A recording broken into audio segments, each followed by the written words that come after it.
Ladies and gentlemen, welcome to today's episode and conversation. My name is Tom-Oliver Regenauer, and we are recording this on January 16th, 2023. The topic of today's conversation is technocracy. The reason for that is that I published a lengthy article in 2022 on the history of the technocracy movement and the implications it might have on society if established, because there's a lot of concerns around it and there's a lot of discussion around it. So instead of only talking and writing about technocracy, I'm really happy to welcome two representatives today of the Technocracy Inc. in the USA that are willing to talk about the topic with me and the article that has been published on their actual website. It's still up there, translated to English, and I'm going to reference it as a link with all the information that we speak about below the actual video. So to get started, maybe if you want to quickly introduce yourself and say hello to the audience. Hi, my name is Justin Lazarra. I'm the president of Technocracy. How are you doing? Thank you for joining. I'm Charmie. Yeah, and I am I have all of the historical documents, and I am archiving all of this into digital format. So okay. I've gone through a lot of the old documents. Thank you very much. Yeah, and that's actually a good starting point. So my idea was to understand what the actual roles are that you have today, because the organization is about a century old, or close to being a century old. So it started off with the Technical Alliance in 1919, founded in New York City, and developed into the actual Technocracy Inc. that you are representing today in 1933. And as you just said, you're archiving and basically consolidating all the historical documents. So maybe you can quickly elaborate on what the actual scope of work is nowadays for both of your roles.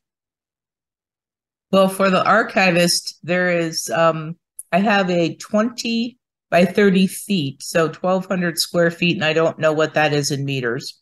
But it's full of documents and historical archival items. And so I'm working on, there's hundreds of thousands of original documents and from all the different sections. And that has been consolidated from all of the sections into the one unit we have now, or the one archival storage unit. And so that's my job, is just to go through each one, remove duplicates, look at, and sometimes I get so involved in just reading the viewpoints, the ideas that they had, that it takes me a long time to digitize something. So that means you do have the actual original documents from Howard Scott, or even earlier from the Technical Alliance? Yes. Okay, that's awesome. So that's quite a treasure then. Yes. Is it distributed somewhere else, in museums or archives, or is it just in one single spot with you? Not yet. That's the goal. The goal is to eventually distribute it so everybody can take a look. Okay. That's why everything's trying to get digitized. There are a lot of documents from the Canadian sections up in Alberta at their college, the museum.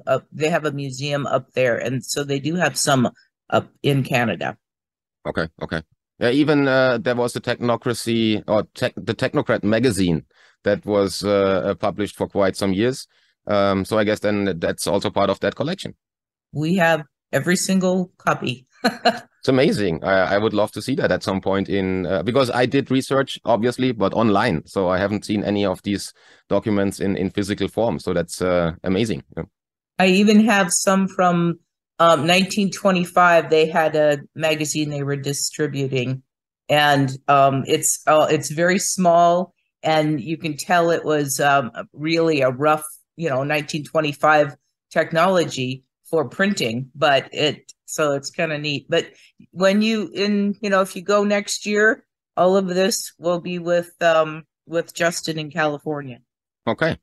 And that brings me to you, Justin. What's your role as a president? How can I envision the role of a president at Technocracy Inc. today? Is that a lot of public relations? Is it more management of the archive? Is there actual presentations, or are you like advertising for the idea? So what's the actual scope of work that you're going to have as a president? The focus right now is the archiving, and then distributing that to the public, and then reviving, the party with fresh interest. Okay, so it's one thing technocracy has always had a lot of is printed material, but technocracy has never had a lot of digital media or real media to promote itself, other than a couple like still shots. I mean, it's always been more of a very intellectual, very print-oriented institution. Sure. Where the some of the children of technocracy, I like to call them, like the Venus Project and the Zeitgeist movement, they are very much more media focused and don't have as much printed material to read and digest. It's kind of like the opposite focus. Okay. And they have altered the action, some of the scope of what technocracy presented. They were, a lot of them, both of them were more about how do we make money off of this, rather than technocracies is we don't. And that's one thing I wanted to make really clear. A lot of people have bastardized basically the idea to either use it for control, use it to make money, power, something. And so it's not the ideas that technocracy came up with.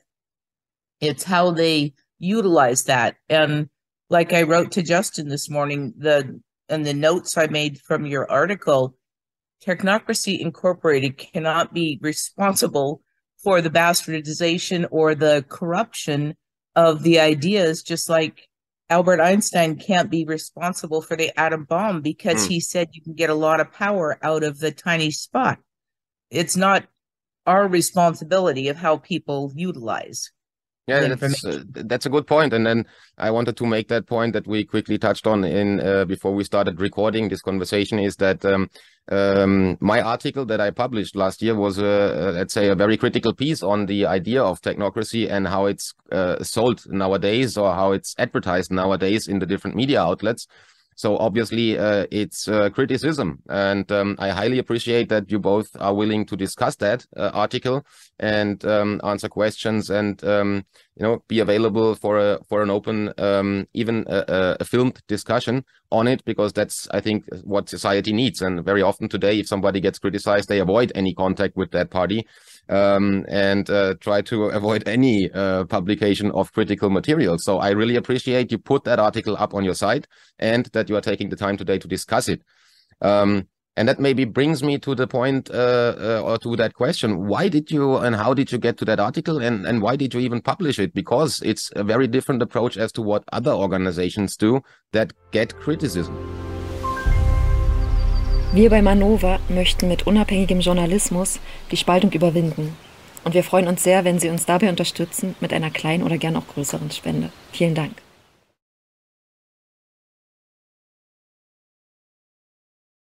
Well, that was my choice. I research I've been in the in technocracy, I'll guess to say, since 2005. And I just research what are people saying about it. And your article, the reason I put that up there, it wasn't just a fear mongering like some people do. It had information. I'm like, yes, exactly. That's right. No, that's one of the corruptions of technocracy. And it had good points to it. You researched some I do think you got wrong, but and there was some prejudice showing about, okay, well, but Technocracy Inc. is not what people normally just say technocracy, because the Technocracy Inc. has an idea. They used it saying, okay, science-based decision-making. Now, that isn't science will take over your world. That's not what they meant at all. It's just like use logic, science, what is the best for the environment, for people, for society, all in general. When you're making decisions, don't just make emotional decisions. And that so makes that sense, was yeah. the main thing. But yours, I thought, okay, well, good. I'll put this up because a lot of people say negative things about technocracy. Maybe somebody will want to talk to us about it. What's the real story? I mean, if I look at older documents or documents from the same time frame, let's say around the 1930s or so, then you come across stuff like from Bertrand Russell, who was writing books about social reconstruction, and he already talks about scientific government. And if you read his book, and he talks about a world army and a world government, it sounds pretty scary in comparison to what democracy is nowadays. And if we talk about the philosophy of Friedrich Nietzsche being a free individual living on Earth. So there's a lot of connections that you can make, and over the past 100 years, there's a lot of ideas floating around. So I appreciate you read that article and you published it, and I hope we get to the points that I, in your opinion, got wrong. And maybe we can touch on that. So I will touch on one thing you just said, and it said world government. Now, I know from reading all this stuff that I've read when I'm archiving that technocracy's idea of first they just wanted the North America, but it was more like, okay, let's share and combine our resources so that we can help everybody. So there isn't the poor countries. We can support them. They can support us with stuff. It was more of a collaboration idea than, okay, let's get ours and control everybody. It was a whole, it's a whole different mindset than what people have presented it as. Yeah, that was more citing what Bertrand Russell wrote in his social reconstruction. But as far as technocracy is concerned, I mean, it started off as a movement to reduce waste and overproduction, as you said, in North America, and then it spread to the entire US at some point. But I do appreciate that. I think in the early documents, there's already an approach to overcome the political spectrum, which I think is, if you look at the left-right dialectics and the left-right paradigm, is causing a lot of turmoil. Is a lot of it's how do you say, it's had a negative impact on society because people are fighting over political ideas instead of actually discussing a question and getting to a solution. So I do appreciate that part of the technocracy idea that I read. But as you said in my article, I wrote on, let's say, the downsides of it and about the downsides of it and the positive and negative implications. And you said the ideas have evolved over time. So it would be great to understand how the ideas of the actual technocracy movement in the 30s and what Howard Scott developed have evolved over the time, and where you are now as far as the overall approach and concept is concerned. Because honestly, looking at production and overproduction, I think we're producing more waste than ever in human history, most likely. So that hasn't really worked out so far. How do you look at that, and how has the idea evolved?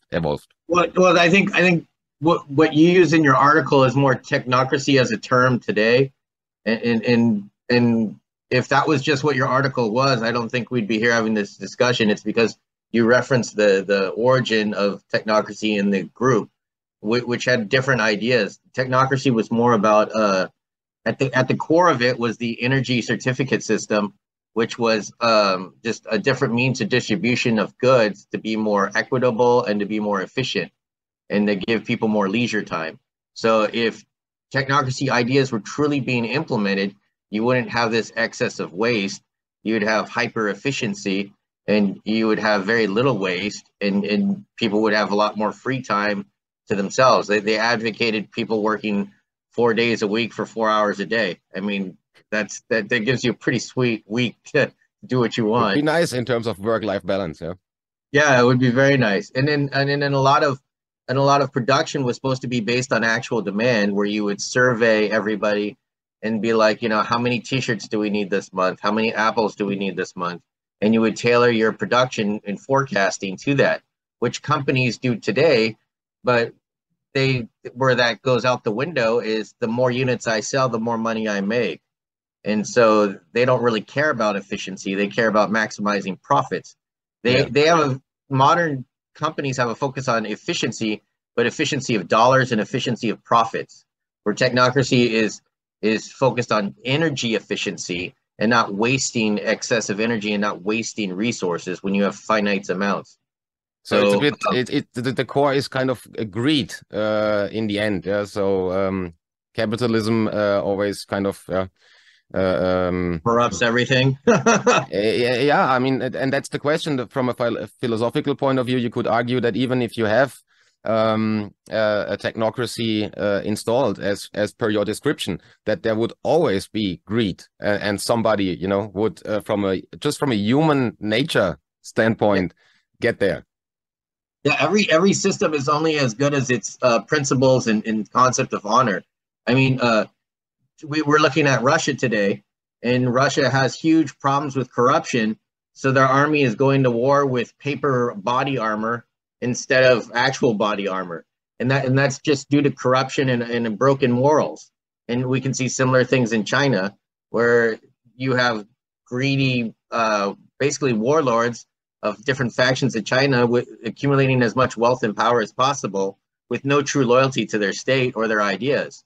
Yeah. So any system, if you don't have morals, is worthless. So that's true. Yeah. Maybe just for the audience that doesn't know technocracy as a concept, can you quickly describe what technocracy would mean in terms of government? So would there still be a democratic elected government as we know it today? Or would there only be the sections, that's the regions, the chapters you would have in a technocracy concept? But how would you envision a country to be governed as far as, you know, like the democratic bottom-up approach of voting and basically being represented or have representatives for your political views or your personal ideas? I think there'd be two sides to it. There would be an energy management side, which would be a vast part of the government. But then there'd be another side, which would be human needs. Because like really technocracy is just a system, and that's why we avoid the term political party, because you could take our system and you could apply it to different ideologies and they can run away with it. So you could have, say, the Mormon technocracy. So they'd be using a technocracy system, but they would have their social values from their Mormon ideology.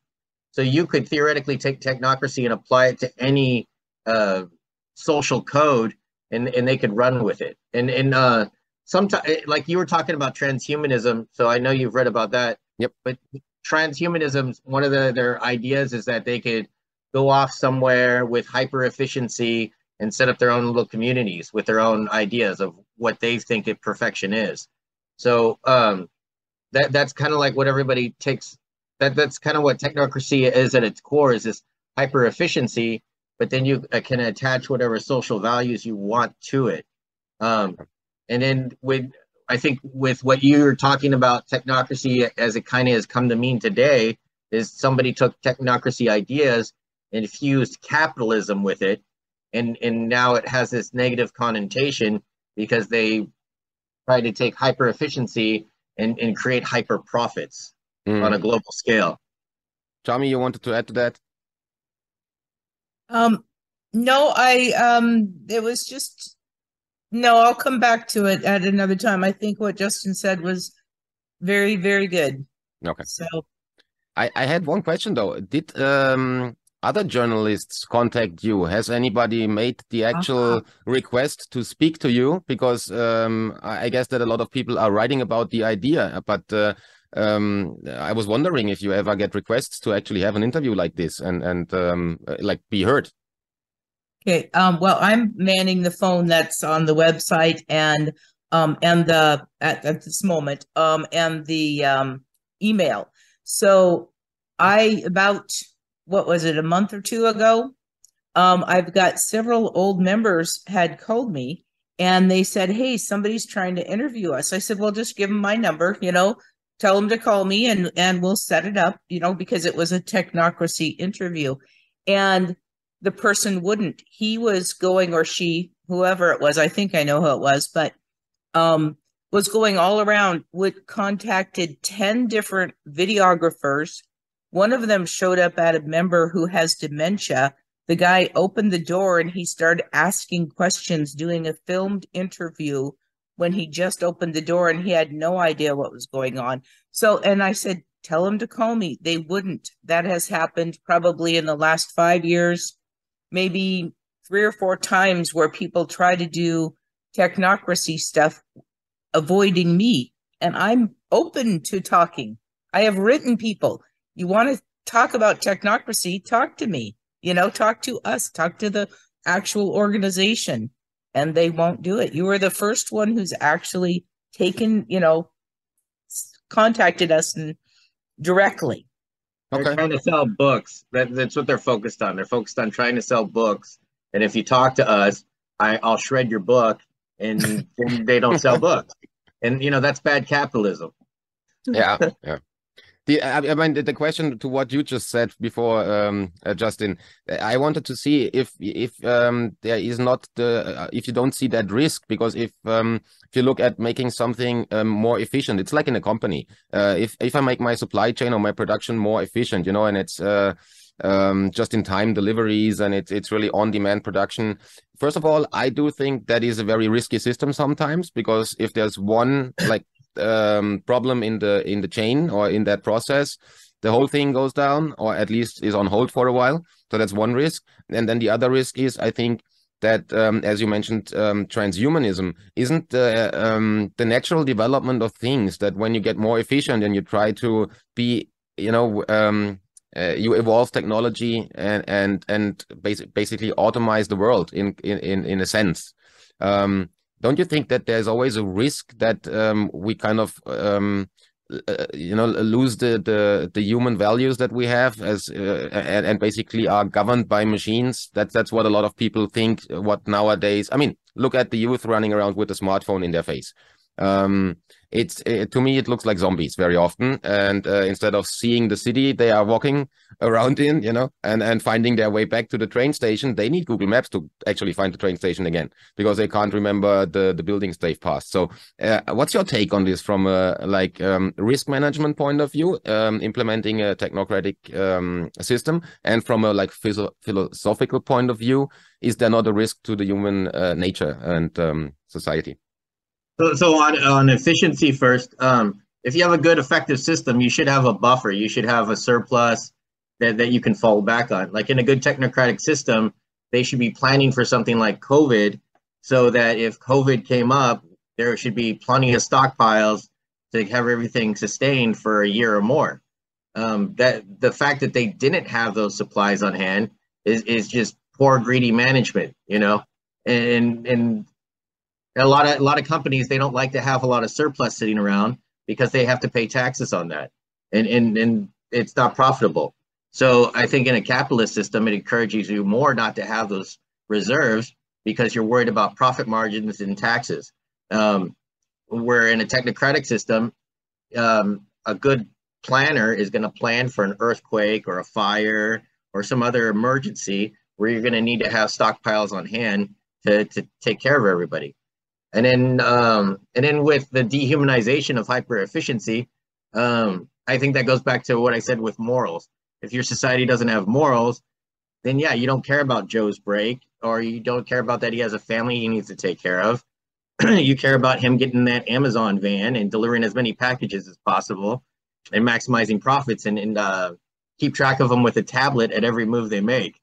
But I was coming more from a different angle, because I think nobody told us how to deal with a smartphone in 2007 when that was implemented. So we are all overwhelmed by the technology. We are basically managed by the smartphone, or a lot of people are, and they are not dealing with it in a rational way. So they can't keep up with the development of technology, and nobody told us how to use it. So that's why we have the result that actually, if you measure it, that the human brain capacity went down from 16 seconds to, I think, 11 and 12. That's measurable, and that's obviously and since 2007, that's a little bit more than a decade. So I'm coming more from that point of view, because if we automate the world, and if everything is about hyper efficiency and it's centralized, management by computers, by machines, is that not a risk to ending up in a collectivist approach like the Borg in Star Wars or so, where we all managed by a big computer? Oh, I think there's always a risk with that. Like with cell phones, it's a new technology, and we don't really know a lot of things. So like one thing that's been kind of studied now is that you get a dopamine kind of response from using your smartphone, and that makes it addictive. So there's certain properties about using a smartphone that is similar to using drugs. So that's something that we need to acknowledge, and then we need to teach to people that, hey, you need to watch your screen time because it's affecting your brain and not having a positive effect. So, I mean, it's just like fast food. Fast food could be a great tool if you're in a hurry and you need something to eat, but if you eat fast food all the time, you're going to be fat. So, and very unhealthy. So, any new technology has its teething period where you have to figure out the pros and cons of it, how to properly apply it. So I feel like with a lot of new emerging technology, that's always the case. I think there's like some things that get presented, I feel the engineer, there's two kinds of engineers, because I'm one and I deal with the other. So you have college engineers who have great ideas and come up with great things. And then you have field engineers like me that actually have to use it and apply it. And I'm usually the guy who comes back and going, well, this thing's really great, but you need to change this because it's not practical in this capacity. And they need that input, and then they tweak it. And that's part of the evolving process of like new technology. But I think the dehumanization, that has to do more with a breakdown in social values. I don't think that has to do with a system of management. I think a system of management could cause some of those things, but if somebody with values, who has good human values, they should not be abusing the system. They should be like, you know, Frank needs to only work 8 hours, or maybe he should work 6 hours, or maybe he should work 4 hours so he could spend more time with his kids and his wife. Yeah. You know, because then that creates a more functional, healthy society. So anything can be, you know, tempered with morals. And that Justin's point about spending more time with your family, that actually brings me back to the previous point. It was about greed, but a lot of greed comes from fear. I'm not going to have enough. I will be lost without something. And if you have, when you are growing up, you feel safe, secure, loved, then you're not going to worry about greed. And some people are just born inherently greedy. I mean, there's just that. But if you have a society where your needs are taken care of, your base needs, love, food, education, then there's a lot less chance for that corruption that will happen, you know, that greed inherent. So yeah, that was my that's point. true. One of the remarks, though, I mean, and I appreciate the answer, Justin.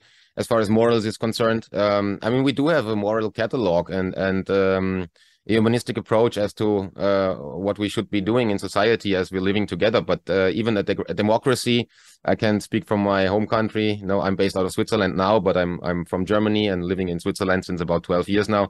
But it's highly corrupt. So, I mean, even there, you have a moral code, you have a democracy that is supposed to represent you as a citizen, but in the end, it's a very corrupt, corporatistic, whatever you call it, approach, where the power is in the hands of very few people.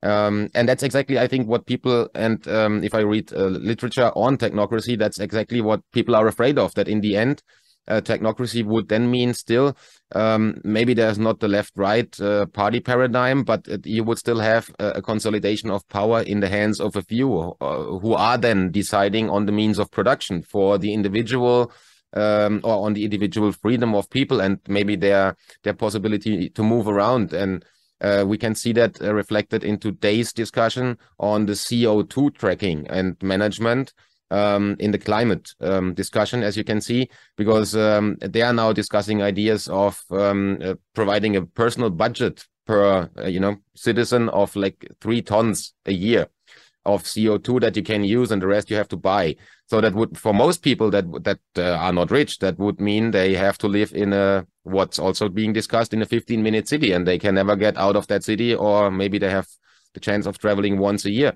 So does that whole CO2 discussion kind of reflect what technocracy is about? Is that, like managing, I mean, that's the concern a lot of people have. Managing the energy consumption of a person would basically restrict your freedom, because you cannot leave the house if you used enough this month. Like, so with like CO2 emissions, especially, and you're talking about in like third world countries that are disproportionately affected. One thing that is being talked about today, and would still have to be talked about even in a technocracy, is, you know, a lot of people feel that it's the West's fault, like in first world countries' fault for causing these things, right? So they're going to have to shoulder some of the burden and suffer a little bit in order to make things right, most likely. And so, you know, and you could say, well, you're restricting their freedoms. Yes, you are, but that's what the price is for making things right in the other person's neighborhood. You know, you have to make atonement, and that's going to affect your freedoms, your benefits, maybe your standard of living slightly. If you do it right, it should be just very slightly. If you do it horribly, yeah, it could be a dystopian novel. But like, so like one example would be like, maybe you decide we need to cut back on how often we drive cars. Now you're restricting people's freedoms, but then you're also having a positive effect though on the people in the third world and what they're suffering from. Like the flooding in Pakistan. The people that were suffering from the flooding in Pakistan, a lot of the change in the climate, those people might have been contributing to it, but not as significantly as places where you have massive amounts of factory and industrial production. Those places are more at fault for it. So they should help rectify it, but they're going to have to either do that with money or production, in contributing some sort of resources to those people. So their freedoms will get limited no matter what system, if you're trying to right the situation. So, but if a technocracy is properly planned, you should, there's this one, what's he, from Denmark, I think he is. He's an engineer. He talks about, what do you call it? What's the term he uses? It's very funny. Hedonistic abundance. Okay. You should have fantastic abundance if you're properly implementing the system. You should have such a level of plentifulness that nobody should be worried about if I'm going to have enough medicine, am I have enough gas for my car. You know, those things shouldn't be worried about if the system's being properly implemented. Nobody should be worried about medical care. Nobody should be, you know, worried about enough food for their family, or if they're going to have heating for their house. Like, that's a major crisis in Europe right now, and that shouldn't be an issue if things were properly planned for and properly implemented. Nobody foresaw an issue with Russia, so they didn't plan for stockpiling natural gas, or maybe maintaining the nuclear power plants that they had before, which would have been intelligent if you foresaw a conflict with Russia. Yeah. But instead they were like, oh, it'll be fine. But that means that the CO2 management itself, that idea, is a basic idea that you can basically track back to what the technocracy was about in the very beginning: management of the energy consumption of the let's say of the society itself, of the country, a city, and down to the individual, right? Right. But like at the heart of technocracy, where technocracy can really run fast is when you have like a bottomless energy. Like, so like if you have solar, if you have fusion or nuclear, you know, where you have this limitless energy, yep, and you're only limited by how many bodies you have and how many machines you have, because you create this hyper efficiency. When you're based more on coal powered, like natural gas and oil, you're in this vicious cycle where you lose a lot of energy creating energy, and it's very inefficient, and you're not going to create the same equity as you would if you were with greener technologies that are more bottomless, like hydro and wind and solar. I'm going to go back to a point that you made, Tom, back where you said the governance is in the hands of a few, but in 2015 we had a conference and we had a transition plan and several things, and one of the things was we absolutely just threw away the old president at the top and then this and that, and it was more of a, I don't know the term we used right now, but more of a roundtable governance. A council or something? Council. Okay. So council is that wasn't the term we used, but Yeah. It was you have presidents, yes, but you have one for times of conflict, one for this, one for that. They all work together, but the one who has the experience, the knowledge, the skills for that portion takes place, because we have all seen presidents or governors or whatever who have no clue what they're talking about. They just know how to talk. They might be charismatic and that's it. But the same goes all the way down through. It is not, and it's a rotating group of people. So there isn't the old boys group that says, okay, you do this, I'll do that, we'll get money. Well, it's rotating, so you can't build those corrupt relationships. So you can. It could still happen. But that was the thing we changed in 2015. Yes, the old structure picture is still up there, but we in Technocracy in 2015 we did away with that. You also have a button on the website. It's called the Transition Plan 2016. So I guess that's the later documents then from that conference. Yeah, I don't know if I ever got the actual documents up, because that was when we moved a year after that, and so I'm still working through things, but maybe I should get that new governance plan up, instead of the president, and because that is not.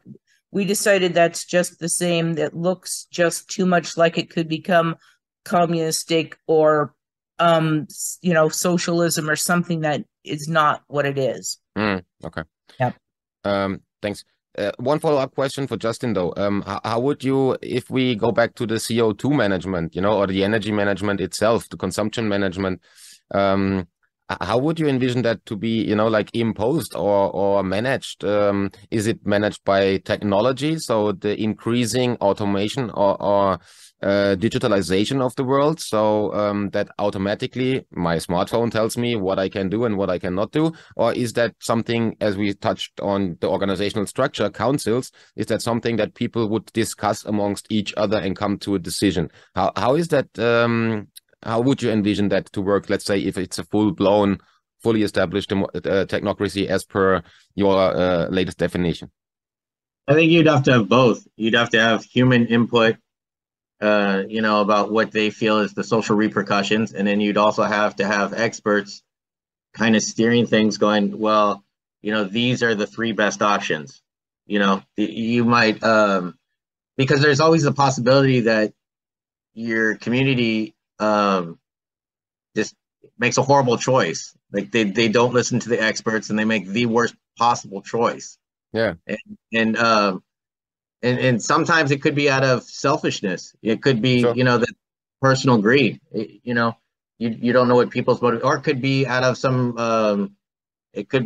religious dogma that they feel that this violates their religion. Yeah. So technocracy tries to focus more on efficiency and doing what's best and trusting a little more in the experts. And one thing I think that would change fundamentally in a technocratic society is I think your level of education would be much higher and better community input would be putting in. Okay. I think the education is so poor globally, especially that we make very, very poor decisions, and we buy into FESDU science.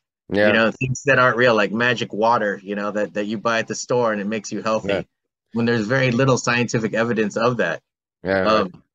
But that's a good point. If I may interrupt for a second, the science, because over the past 3 years, we heard a lot about the science, and especially if I talk about my home country, Germany, it was treated like religion at some point, and you were not able to ask any question, criticize experts in relation to COVID, if there's somebody. And now, after 3 years, it turns out that a lot of the stuff that the experts said didn't really work out. It wasn't true. It just going back to the lockdown piece, that hasn't changed the numbers of infections at all. So, and there's a lot of other stuff that you could say about that COVID management that the experts said that in the end didn't turn out to work or didn't, that were not true.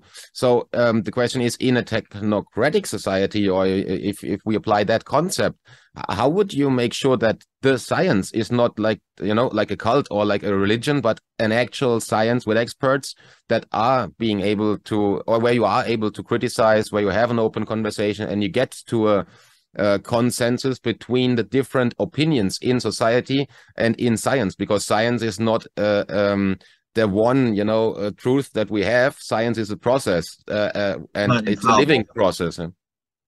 So there's two ways I would do that. One is the science has been corrupted, I think, a great deal over the years with personal corporate investment.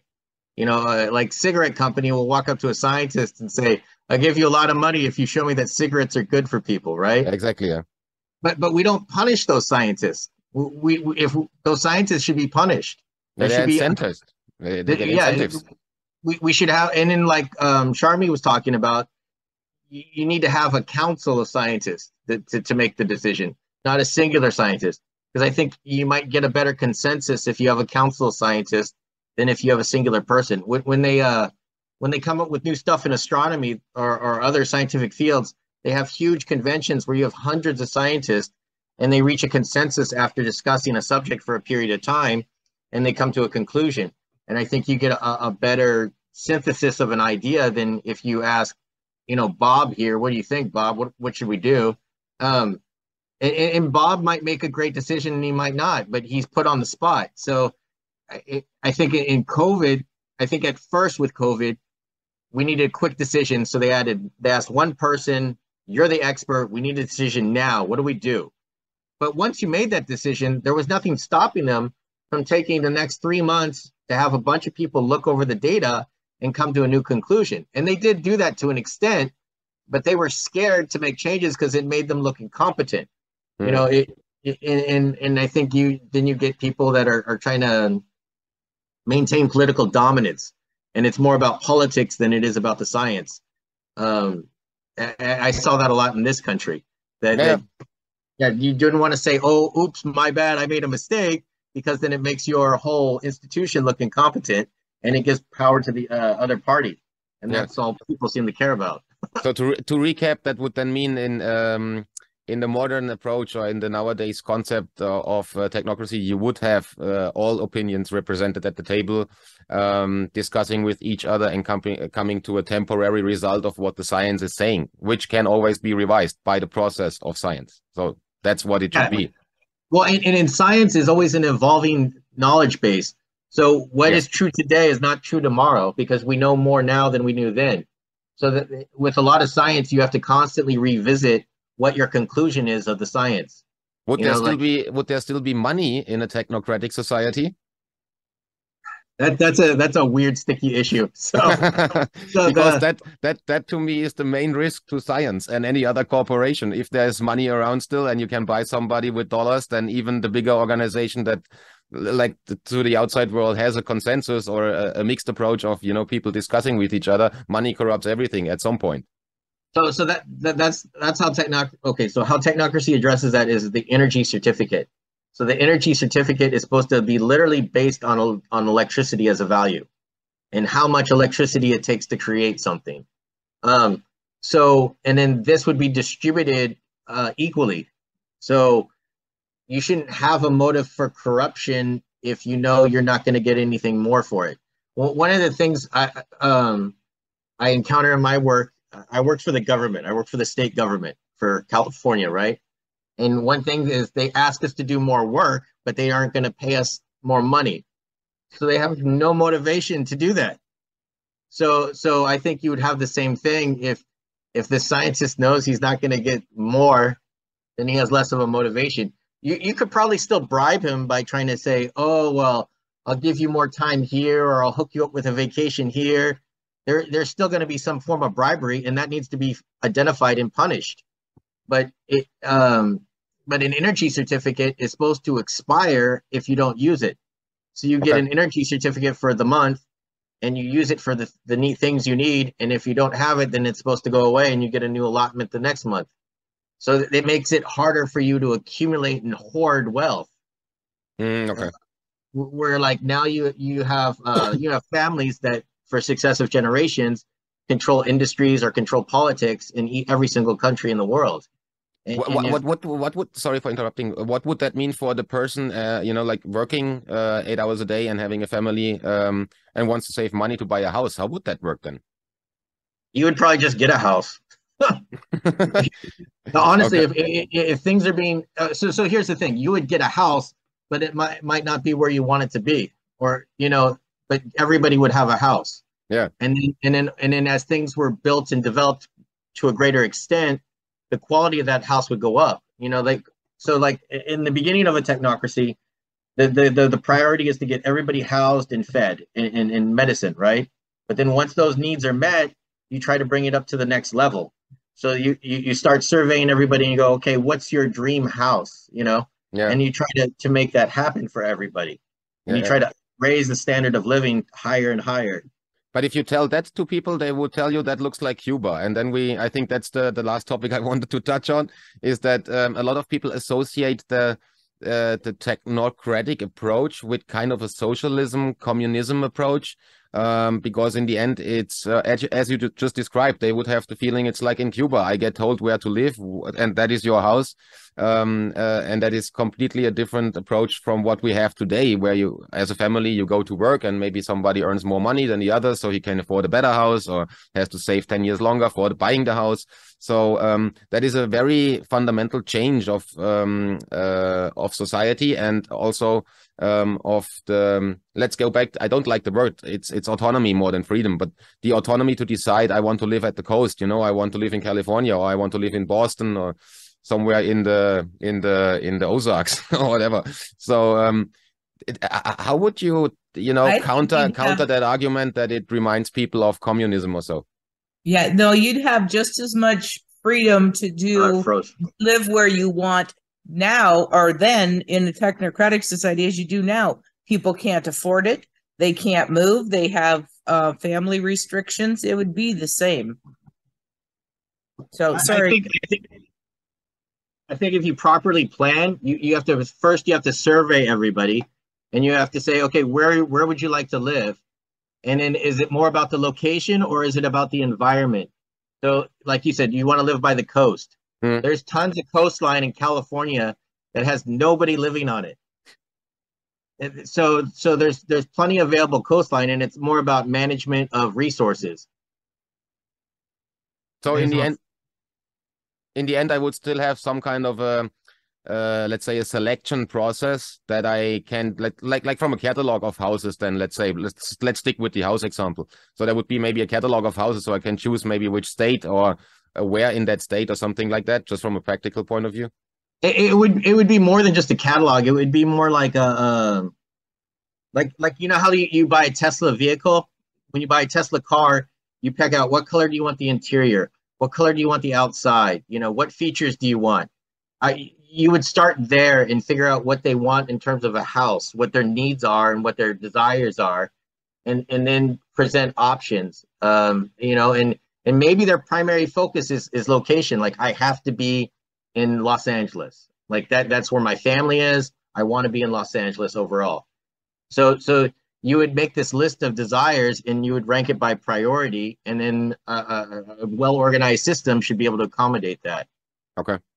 Then as we are speaking already for quite a while, I have two questions that I want to quickly, basically to wrap up, bring to the table. One, we touched on China beforehand. A lot of people say that, first, do you think China is a technocracy as it is today? It's an evil version of a technocracy. Okay, that's that is a good answer, because I was afraid of something different when I wrote my article. But China is, most of the ruling council of China is primarily science and engineering degrees. So you do have a large amount of scientists and engineers.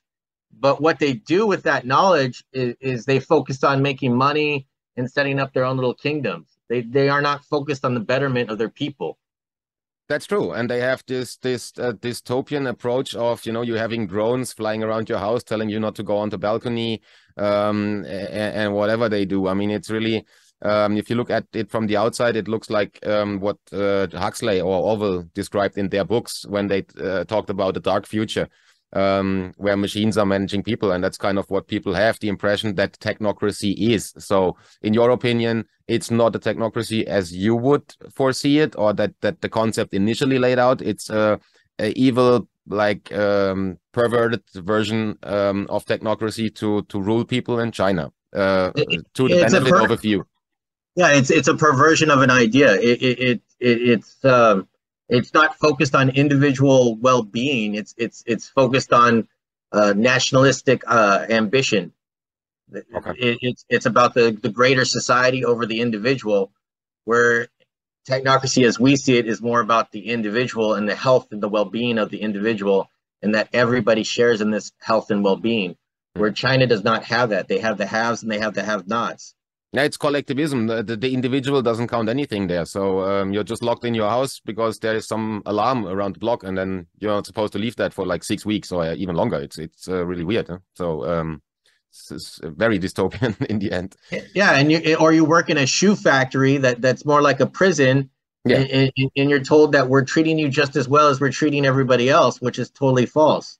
Yeah, it's crazy. It's really crazy. Yeah. Do you think there's any other like how you can say role model or lead example for a like technocracy being established somewhere around the world? Any other country that is kind of doing the job right? Like especially Northern European countries, they are very into technology. There's a lot of automation in daily life, and they are basically even mostly got rid of cash payments and stuff.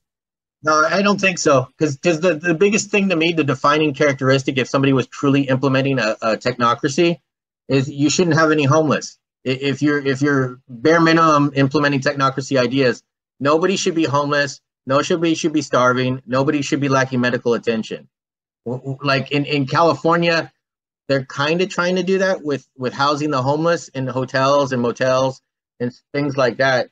But they're not devoting enough resources to that problem to truly be trying to resolve them. They're trying to devote just enough resources so they get street credit, so you'll vote for them in the next election. They're not actually trying to resolve the situation. Yeah, that's true. Charmie, you wanted to add a comment there? I saw something moving. No, I think I was just itching my eye or something. But no, I'm nope. I have nothing more to add. Okay. Yeah, then maybe the last point. I wanted to also give you a quick chance on commenting on what's out there as far as technocracy. We touched on different news outlets before and books, and you said there's a lot of fear mongering around and people making money off the idea or making people afraid of it.